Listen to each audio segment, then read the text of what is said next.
Welcome back sa ating mga balitang basketball. Hindi na pinapirma ng Brooklyn Nets si Grant Nelson ng pangalawang 10-day contract para sa kanyang 35 combined minutes sa loob lamang ng 4 na laro.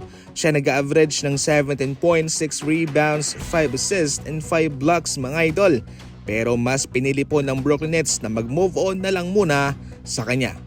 Samantala, sinabi naman mismo nitong si Kristaps Porzingis na medyo na off guard siya sa sinabi ni Coach Steve Kerr patungkol sa kanyang desisyon.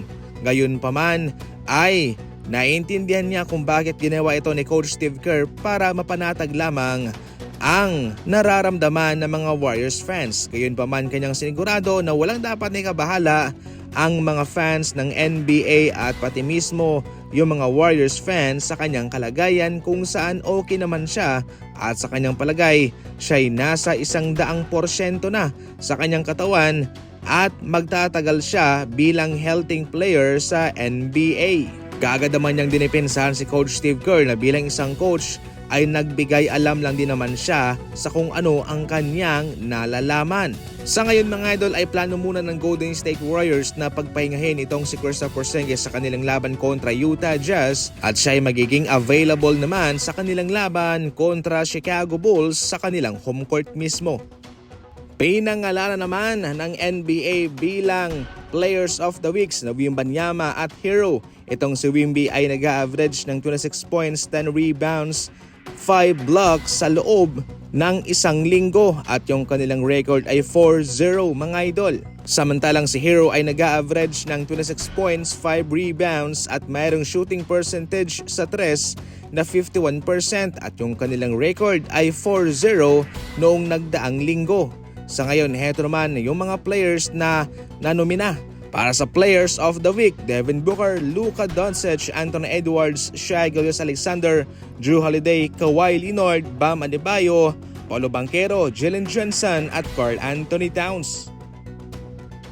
Samantala, sa ating huling balita mga idol, all smile at all goods itong mga players ng Lakers para sa kanilang team photo day. Masaya mga ito at ang tatawanan kasama ang kanilang mga teammates at mga coaching staff. Sa kabila ng mga issue sa mga nagdaang araw, mga nagdaang linggo ay patuloy pa rin namang pinairal ng Lakers ang sportsmanship at ang kalagahan ng kanilang relasyon para sa pagkakaisa ng kanilang kupunan. Itong si DeAndre Ayton, kasama dyan si LeBron James, si LaRavia, si Marcus Smart, si Luka Doncic, Coach JJ Redick at Vanderbilt. Sa ngayon kahit na medyo paalon-alon itong paglalakbay ng Lakers sa mga nagdaang laban ay nanatili silang consistent sa kanilang mga numero, especially itong si Luka Doncic na malaki ang naging ambag sa kanilang huling 2 laban. Pangako, garantisado na ikaw ay mag-e-enjoy dito, maski ako man ay hindi ko maiwasang maglaro sa kwarto ko nito. Sa sala, sa kwarto, sa kusina, sa garahe, lahat ay pwede mong lagyan. Napaka-basic lang kasing ilagay. Ang link nito ay nasa comment section para makapag-check out. Maraming salamat po.